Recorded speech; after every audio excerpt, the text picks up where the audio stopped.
Hey, now let's talk about analytics with Brandye, because you have access to plenty of data. On the main page here on Brandye, you have a big analytic overview.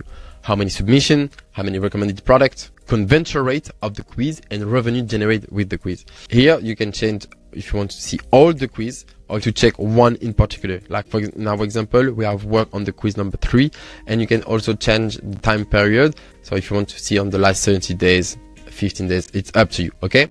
Here on the graph, there will be the blue line. The blue line is the revenue of the store, and the purple one is the revenue with Brandye. There is also a new things, analytics, just here on the menu.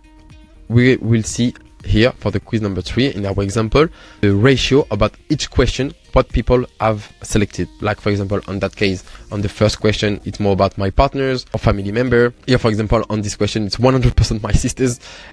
Is very interesting for marketing teams. For example, like why people came on the website is more about rings, necklace, earrings. So here we have the data is necklace. Necklace is the best, is the first position.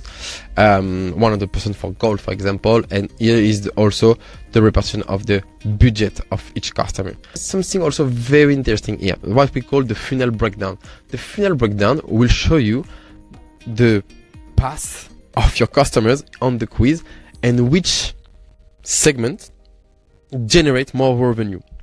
So for example, if I go on that one, I will say maybe the people who say at the first question, family members, second question, sisters, third question, necklace, last question, silver, have generated like maybe 1,000 euros. Conversion rate for that segment, 15%.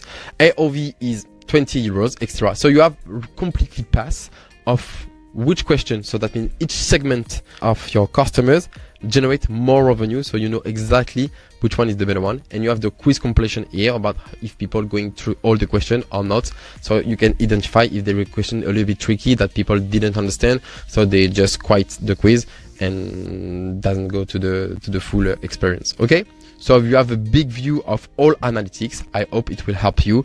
Use it because it's a gold mine for your marketing and your data. If you need one more thing, just let me know. I will be happy to assist you. Ciao.